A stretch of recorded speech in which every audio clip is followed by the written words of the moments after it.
আজকে আমরা 11.2 অনুশীলনীর অঙ্কগুলোর সমাধান করে ফেলবো। ওকে, 11.2 মূল কনসেপ্টগুলোর দিকে যদি যাও, প্রথমে এখানে ত্রিভুজের 3টা শীর্ষবিন্দুর স্থানাঙ্ক দেয়া থাকবে। তোমাকে বলতে পারে ত্রিভুজের বাহুগুলোর দৈর্ঘ্য বের করো, অথবা বলতে পারে কি ত্রিভুজের ক্ষেত্রফল বের করো, অথবা বলতে পারে কি ত্রিভুজের প্রকৃতি নির্ণয় করো। ওকে, তাহলে যখনই 3টা শীর্ষবিন্দুর স্থানাঙ্ক তোমাকে দিয়ে দিবে, তখন প্রথম কাজ কি, 2টা করে বিন্দুর দূরত্বের সাহায্যে আগে 3টা বাহুর দৈর্ঘ্য বের করে নিয়ে আসা। আর 2টা বিন্দুর দূরত্ব নির্ণয় সূত্র কি? দূরত্ব সমান কি হবে বলো? রুট ভুজদ্বয়ের অন্তর স্কোয়ার, ভুজদ্বয়ের অন্তর স্কোয়ার প্লাস কি কোটিদ্বয়ের অন্তর স্কোয়ার। এটা করলে তুমি কি পেয়ে যাবা? 2টা করে বিন্দুর স্থানাঙ্ক পেয়ে যাবা না, অন্তর স্কোয়ার। এটা দিয়েই তুমি কি পেয়ে যাবা? ত্রিভুজের বাহুগুলোর দৈর্ঘ্য তুমি বের করে নিয়ে আসতে পারবা। তাহলে ভুজ মানে কি x1 y1 x1 x2, তাহলে x1 minus x2 whole square plus কি হবে y1 minus y2 whole square হয়ে যাবে। ওকে, তাহলে আমি ধরো 3টা শীর্ষবিন্দু দিলাম, x1 y1 b x2 y2 আর কি c x3 y3। এখন বলো তো এই ত্রিভুজের 3টা বাহুর দৈর্ঘ্য কে হবে? একটা হবে ab, একটা হবে কি bc, আরেকটা কি ca না? তাহলে এখন এই abটাকে তুমি ধরবা কি, ab বাহুর দৈর্ঘ্যটাকে a ধরে নিবা, BC বাহুর দৈর্ঘ্যটাকে B আর CA বাহুর দৈর্ঘ্যটাকে কি C ধরে নিবা। কথা বুঝছো? যে কোনো একটা ধরলে হয়। এখন A মানে কি হবে বলো? কোন দুইটা দূরত্ব? A আর B না? তাহলে ভুজ দুইটার অন্তর মানে কি হবে? x1 minus x2 whole square plus কি y1 minus y2 whole square হয়ে যাবে। তাহলে এটা দিয়ে দিলে কি এত একক হবে AB বাহুর দৈর্ঘ্য। কথা বুঝছো? অনুরূপভাবে BC এর দৈর্ঘ্য বের করার জন্য ভুজে কে আছে? কমার আগেরটা ভুজ x2 আর এখানে কত x3। তাহলে কি হবে? b সমান হবে রুট ওভার x2 মাইনাস কি x3 হোল স্কোয়ার প্লাস কি y2 minus y3 whole square, এত একক হবে। আমি যদি পরেরটায় যাই, CA অথবা AC দুটা দৈর্ঘ্য কিন্তু একই হবে। তাহলে CA মানে কি হবে? এই বিন্দু আর এই বিন্দুর দূরত্ব। তাহলে এখানে ভুজ কে আছে x1 আর x3, তাহলে কি লিখবা? x1 minus x3 whole square plus কি y1 minus y2 y3 whole square, এত একক হবে এই CA বাহুর দৈর্ঘ্য। এভাবে আগে প্রত্যেকটা বাহুর দৈর্ঘ্য বের করে নিয়ে আসবা। ওকে, এখন তোমাকে বলতে পারে যে ত্রিভুজের ক্ষেত্রফল বের করো। কি বের করো? ত্রিভুজের ক্ষেত্রফল। তাহলে ত্রিভুজের যখন প্রকৃতি আসবে, প্রকৃতির জন্য কি হবে? যখন দেখবে 1 নাম্বার বৈশিষ্ট্য প্রকৃতি নির্ণয়ের জন্য 3টা বাহু সমান হলে সেই ত্রিভুজটাকে কি বলা হয়? হলে সমবাহু ত্রিভুজ। কি ত্রিভুজ? সমবাহু ত্রিভুজ। ওকে, আমি যদি 2টা বাহু সমান পাই A আর B, আরেকটা অসমান হয়, তাহলে কি হবে? সমদ্বিবাহু ত্রিভুজ। কি ত্রিভুজ? সমদ্বিবাহু ত্রিভুজ হয়ে যাবে। আর যদি আমরা 3টা বাহুই অসমান পাই, তখন সেটাকে আমরা কি বলবো? বিষমবাহু ত্রিভুজ। কি ত্রিভুজ? বিষমবাহু ত্রিভুজ বলে দিব। কথা মনে থাকবে? এখন তোমার প্রকৃতি জানা হয়ে গেল বাহুর সাপেক্ষে ত্রিভুজগুলোর, তাই না? এখন তোমাকে যদি ক্ষেত্রফল বের করতে বলে, ক্ষেত্রফল তুমি 2টা ওয়েতে বের করতে পারবা। ত্রিভুজের ক্ষেত্রফল কি? 3টা বাহুর দৈর্ঘ্য জানা আছে না? আর 3টা বাহুর দৈর্ঘ্য জানা থাকলে ক্ষেত্রফল বের করার সূত্র কি? ওই যে অর্ধপরিসীমার সাহায্যে, তাই কি না? অর্ধপরিসীমার সাহায্যে ক্ষেত্রফল কি হবে বলো? ক্ষেত্রফল সমান রুট ওভার s ইন্টু কত s minus a s minus b আর কত s মাইনাস c, এত কি হবে? বর্গ একক। কি একক? বর্গ একক। যেখানে s মানে কি বলো? s মানে অর্ধপরিসীমা, s ইকুয়াল টু অর্ধপরিসীমা, অর্ধপরিসীমা সমান কি 3টা বাহুর দৈর্ঘ্যকে যোগ করে 2 দ্বারা ভাগ করলে আমরা কি পেয়ে যাই? এটার এক মান পেয়ে যাই, তাই না? 3 বাহুর যোগফল ভাগ কত 2 দিয়ে দিলেই তুমি এস এর মান পেয়ে যাবা। তাহলে আমরা ক্ষেত্রফলের জন্য এই সূত্রটা জেনে রাখবো, কিন্তু ইউজ করব কি বিন্দুর সাপেক্ষে ক্ষেত্রফল বের করা। তাহলে সেটা কিভাবে বের করব? তিনটা শীর্ষবিন্দু জানা আছে না, x1 y1 x1 y1 x2 y2 আর কি x3 y3। তাহলে তিনটা বিন্দুর সাপেক্ষে তুমি যখন ক্ষেত্রফল বের করতে যাবা তখন বিন্দুর সাপেক্ষে ক্ষেত্রফল বের করার জন্য ঘড়ির কাঁটার বিপরীত দিকে ঘড়ির কাঁটার বিপরীতে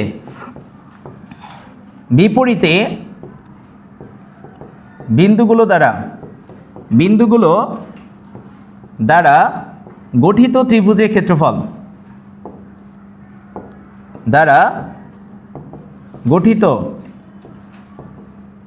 ক্ষেত্রফল ত্রিভুজের ক্ষেত্রফল কি হবে বলো? ক্ষেত্রফল সমান হাফ ইন্টু, প্রথমে লিখবা কি, প্রথমে দেখবা ঘড়ি কাঁটার বিপরীতে কোন বিন্দুটা আছে, যেটা থাকবে তাকে x1 y1 ধরবা। তারপরটা কি x2 y2, তিনটা বিন্দু দেওয়া আছে x3 y3, এরকমভাবে লিখবা। ওকে, তাহলে প্রথমে যে বিন্দুটা x1 y1 ধরবা সেটাকে আরেকবার লাস্টে লিখে দিবা x1 y1। কথা বোঝা গেছে কিনা? হাফ ইন্টু ঘড়ি কাঁটার বিপরীত দিকে যে বিন্দুটা প্রথমে আসবে তাকে ধরবা কি x1 y1, তারপরে বিন্দুটাকে x2 y2, তারপরে বিন্দুটাকে কি x3 y3। তাহলে একটা ত্রিভুজে কি তিনটা শীর্ষবিন্দুর স্থানাঙ্ক জানা থাকবে। তাহলে প্রথমে যাকে x1 y1 ধরেছি সেটাকে আরেকবার লাস্টে আমরা লিখে দিব। কথা মনে থাকবে? এখন ক্ষেত্রফলটা বের হবে কিভাবে দেখো, আমরা প্রথমেই মুখ্য কর্ণ বরাবর এদেরকে গুণ করব, অর্থাৎ এই বরাবর গুণ করে যোগ করব। কথা বুঝছো? তাহলে হাফ ইন্টু কত হবে বলো? হাফ ইন্টু এই বরাবর গুণফল মানে কি x1 y2 plus x2 y3 plus কত x3 y1। কথা বুঝে গেছে? এই বরাবর গুণ করে কি করবা? যোগ করে দিবা। মাইনাস, এটা সূত্রের মাইনাস। এখন কি করবা? এই বরাবর গুণ করবা, এই বরাবর গুণ করে যোগ করে দিবা। কথা বুঝছো? তাহলে এটা আর এটা গুণ করলে কি হয়? x2 y1 প্লাস কি x3 y2 প্লাস কত x1 y3। আর এটাই করে দিলে কি ডিরেক্ট তোমার অ্যান্সার বের হয়ে চলে আসবে, এত বর্গ একক। কথা বুঝে গেছে কিনা? কি করব বুঝছো? তিনটা শীর্ষবিন্দু দেয়া থাকবে, এদেরকে x1 y1 x2 y2 x3 y3 আকারে লিখব। আর যাকে x1 y1 ধরবা সেটাকে আরেকবার লাস্টে লিখে নিবা। ওকে, এখন কি করবা? প্রথমে এই বরাবর গুণফলের সমষ্টি মাইনাস এই বরাবর গুণফলের সমষ্টিটা করে দিলে তোমার ক্ষেত্রফল বের হয়ে চলে আসবে। কথা ক্লিয়ার? তাহলে এখন আসো ত্রিভুজ সংক্রান্ত যত অঙ্ক আছে আমরা একবার সমাধানগুলো দেখে ফেলি। তাহলে প্রথম 1 নম্বর প্রশ্নে কি আছে দেখো, ক্ষেত্রফল নির্ণয় করো। প্রথমে 1 নম্বরে কি আছে? 1 নম্বরে আছে একটা ত্রিভুজের তিনটা শীর্ষবিন্দুর স্থানাঙ্ক দেওয়া আছে না? তাহলে এখন তোমাকে বলছে AB BC আর C এর মান বের করতে। তাহলে পারবা না? AB এর মান বের করতে পারবা? দেওয়া আছে কি কি বলো? দেওয়া আছে A মানে কত? -2,0, B বিন্দুর স্থানাঙ্ক কত? 5,0 আর C বিন্দুর স্থানাঙ্ক কত বলো? C 1, কত 1,4। তাহলে আমি যদি AB বাহুর দৈর্ঘ্য বের করি, AB সমান তুমি কি ধরে নিবা? A। কথা বুঝছো কিনা? AB = কি হবে? তাহলে A আর B বিন্দুর দূরত্ব। কার দূরত্ব? A আর B বিন্দুর দূরত্ব। তাহলে ভুজে কে আছে বলো? ভুজে আছে -2, এখানে কত 5। তাহলে এটা মাইনাস কি করবা? এটা করবা, তাই না? তাহলে √2 - 5 হোল স্কোয়ার প্লাস কি 0 - 0 হোল স্কোয়ার, এত একক। সমান কত হয়? -7 স্কোয়ার মানে কত? -7 স্কোয়ার সমান কি হবে? 7, এত একক। কথা বুঝছো কিনা? কত একক আসছে? 7 একক। কথা বুঝে গেছে? আমি যদি পরেরটায় যাই, আর কোন বাহু দেয়া আছে? BC বাহুর দৈর্ঘ্য। তাহলে BC মানে কোন বাহুর বিন্দুর দূরত্ব? B আর C বিন্দুর দূরত্ব। তাহলে B বিন্দুর স্থানাঙ্কটা কে আছে? ভুজ 5। C বিন্দুর স্থানাঙ্কে ভুজ কত? 1। তাহলে এই দুইটার বিয়োগফল কি হবে? এটাকে B ধরলে √5 - 1 হোল স্কোয়ার প্লাস কত 0 - 4 হোল স্কোয়ার, এত কি একক। সমান কত হবে? 4 স্কোয়ার প্লাস 4 স্কোয়ার 16 আর 16 যোগ করলে কত? 32। 32কে রুট করলে কি হয়? 4√2 একক হয়ে যাবে অ্যান্সার। বুঝছো কি না? তারপরে যদি যাও আর কোন বাহুর দৈর্ঘ্য বের করতে বলছে বলো? সি এ বাহুর দৈর্ঘ্য। তাহলে সি এ ইকাল টু কি ধরবা? সি ধরে নিবা। তাহলে সি ইকাল টু কি হবে বলো? সি আর এ বিন্দুর দূরত্ব। তাহলে 1 + 2, কেন প্লাস হলো? 1 - -2 মানে কি 1 - +2 হোল স্কোয়ার প্লাস কি হবে? 4 - 0 স্কোয়ার, 4 - 0 স্কোয়ার, এত একক। তাহলে কত আসে আব্বু? 3 5 একক। কথা বোঝা গেছে? তাহলে 3টা বাহুর দৈর্ঘ্য পেয়ে গেছো। বুঝতে পেরেছো সবাই? তাহলে এখন কাজ কি বলো? পরিসীমা বের করা। পরিসীমা মানে কি? ত্রিভুজের পরিসীমা মানে 3 বাহুর যোগফল না? পরিসীমা সমান কি হবে? a + b + c, এর মান কত? 7 যোগ b এর মান কত? 4√2 প্লাস কত? 5, এত একক। তাহলে কত আসে বলো? একবারে ক্যালকুলেটর এসডি প্রেস করো। 6 5 তাহলে 6 একক প্রায়। তাহলে এটাই হবে কি তোমার পরিসীমা। কথা বোঝা গেছে কিনা? বুঝতে পেরেছো সবাই? আম্মু কারো প্রবলেম আছে? তাহলে এখন যদি আমরা যাই খ নাম্বারে কি বলছে? ত্রিভুজটির ক্ষেত্রফল বের করো। ক্ষেত্রফল বের করা যাবে না? তা 3টা শীর্ষ দিয়েছে, আমরা এইভাবে 2টা করে বিন্দুর দূরত্ব বের করব, একটা করে বাহুর দৈর্ঘ্য আমাদের বের হয়ে আসবে। কথা ক্লিয়ার? আর 3টা বাহুর দৈর্ঘ্যকে যোগ করলে আমরা কি পেয়ে যাব? আমাদের পরিসীমা পেয়ে যাব। কি পেয়ে যাব? পরিসীমা। কথা বুঝছো? তাহলে এখন যদি আমি যাই খ নাম্বার প্রশ্নে আমরা যদি যাই ক হতে পাই কি পাই বলো তো? 3 বাহুর যোগফল, 3টা বাহু পেয়ে গেছো না? এ মানে কত? a = 7 একক। বি মানে কত? বি মানে 4√2 একক। আর সি মানে কত হবে? সি মানে হবে 5 একক। তাই কি না? হবে। আর পরিসীমা কত জানা আছে? অর্ধ পরিসীমা কত হবে? অর্ধ পরিসীমা সমান হবে, এটাকে এস দ্বারা প্রকাশ করা হয়। পরিসীমার অর্ধেক মানে কি? 17.66 ডিভিশন 2 এত একক। পরিসীমার অর্ধেককে কি বলা হয়? অর্ধ পরিসীমা না? আর এটাকে আমরা কি দ্বারা প্রকাশ করি? এস দ্বারা প্রকাশ করি। কি দ্বারা? এস দ্বারা। কথা বুঝতেছো? ক্লিয়ার কিনা? তাহলে এখন যদি আমি যাই এখান থেকে, অতএব ক্ষেত্রফল কি হবে? ত্রিভুজের ক্ষেত্রফল কি বলো? √s into s - a s - b আর কি s - c এত। তাহলে এটাকে 2 দ্বারা ভাগ করলে কত হয় বলো? 8.83 এত একক। তাহলে এখন মান বসায় দাও। এস এর মান পেয়ে গেছো মানে কি 8.83 একক হবে। হবে কি না? ইন্টু কত? 8.83 মাইনাস এ মানে কত? 7। 8.83 মাইনাস কত? 4√2। তারপরে কত? 8.83 মাইনাস কত? 5। এত কি হবে? বর্গ একক হবে। কি একক? বর্গ একক। কথা বুঝছো? তাহলে ক্যালকুলেটর প্রেস করে কত আসে? 14.01 বর্গ একক। বর্গ একক। কথা বোঝা গেছে? আর এটাই হবে কি তোমার কাঙ্ক্ষিত অ্যান্সার। ক্লিয়ার? তাহলে এখন আসো, আমরা তো এটা অর্ধ পরিসীমা দিয়ে করলাম। কি দিয়ে? অর্ধ পরিসীমা দিয়ে। এখন আমি বিন্দুর সাপেক্ষে কিভাবে করব? জাগে না প্রশ্ন? তাহলে বিন্দুর সাপেক্ষে যখনই তোমাকে এটার মান বের করতে বলবে, তখন আগে বিন্দুগুলোকে ফাইন্ড আউট করবা, বিকল্প নিয়ম, এবং এটা দিয়ে আমরা সমাধান করব সবচেয়ে বেশি। তাহলে বিন্দুগুলো কে কে ছিল বলো তো আমাকে? এই বিন্দুর স্থানাঙ্ক কত? আমি যদি একটা গ্রাফ পেপার নেই, একটু খেয়াল করো, আমি জাস্ট একটা বোঝার জন্য প্র্যাকটিক্যালি জিনিসটাকে একটা গ্রাফ পেপার নিয়ে নিচ্ছে, সবাই মনোযোগ দিবে। আমরা একটা গ্রাফ পেপার নিয়ে আগে বিন্দুগুলোকে স্থাপন করব। তাহলে আমাদের এটা হচ্ছে কি? এটা হচ্ছে, এটাকে ধরলাম এক্স অক্ষ, আর এই পাশেরটাকে কি ধরবো? এটাকে ধরবো ওয়াই অক্ষ। ওকে, তাহলে এটা হচ্ছে এক্স ও এক্স প্রাইম, আর এই পাশেরটা কি? ওয়াই ও ওয়াই প্রাইম। কথা বোঝা গেছে কিনা? তাহলে এখন প্রথম বিন্দুটা কত? এই বিন্দুর স্থানাঙ্ক বলো।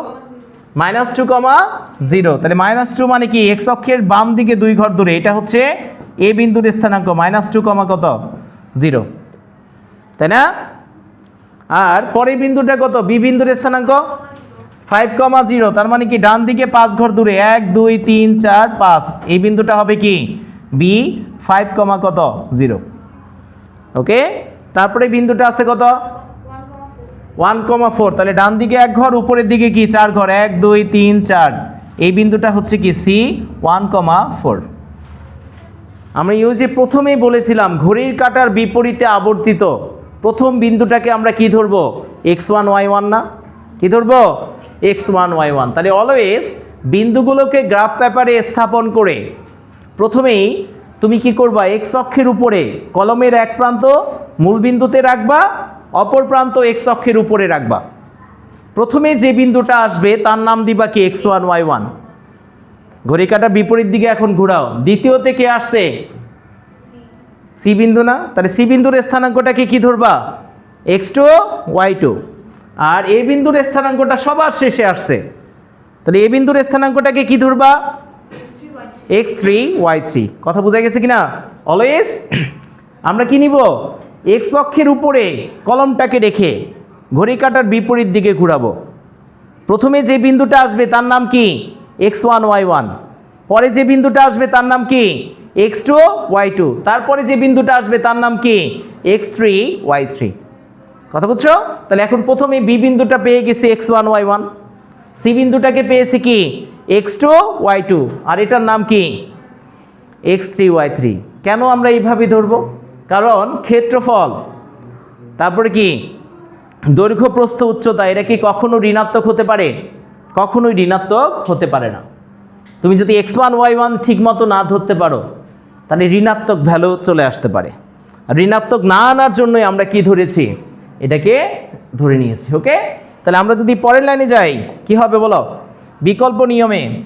তাহলে ত্রিভুজ এবিসি এর ক্ষেত্রফল কি হবে, এর ক্ষেত্রফল ইকুয়াল টু হাফ ইন্টু কত হবে আব্বু, হাফ ইন্টু প্রথমে x1 y1 কাকে ধরছিলা বি বিন্দুকে, তাহলে 5,0, তারপরে কত 1,4 -2,0, তারপরে কি আবার 5,0, x1 y1 যাকে দেখেছো তাকে আরেকবার লিখে দিবা।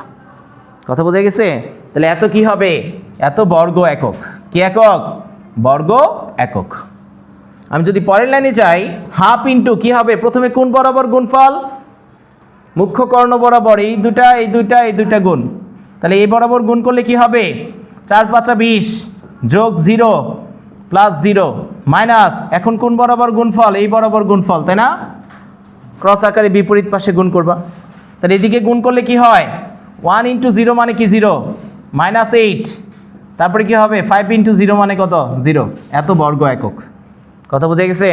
আমি যদি পরের লাইনে যাই, হাফ ইন্টু কত হবে 20 যোগ 8 এত একক সমান কি হাফ ইন্টু 28 এত একক সমান কি আসবে 14 বর্গ একক। তার মানে কি অ্যান্সার 14 বর্গ একক। কোনটা সহজ? বিকল্পের সাহায্যে তুমি সমাধান করে ফেলবা। কথা বুঝে গেছে সবার? ক্লিয়ার কিনা? x1 y1টাকে জাস্ট ধরে নিবা, করতে পারলেই কাজ শেষ। তুমি বুঝছো? ক্লিয়ার কিনা আব্বু? আচ্ছা, এখন আমরা পরের অঙ্কগুলোর দিকে যাব। বুঝছো তোমরা? আচ্ছা, কোথাও সমস্যা নেই তো? জাস্ট x1 y1টাকে ধরবা, তারপরে এই বরাবর গুণ মাইনাস কি এই বরাবর গুণ ফলের সমষ্টি। কথা ক্লিয়ার? এখন আসো পরের প্রশ্নটার দিকে যাই। পরের প্রশ্নে কি বলা আছে বলো তো? 2 নম্বরে এবিসি ত্রিভুজের ক্ষেত্রফল বের করো। সেমভাবে করে ফেলো তো, সবাই করবে। এবিসি ত্রিভুজের ক্ষেত্রফল বের করতে বলেছে 2 এর কয়ে। তাহলে এবিসি ত্রিভুজের ক্ষেত্রফল যদি আমরা বের করি তাহলে প্রথম কাজ কি বলো?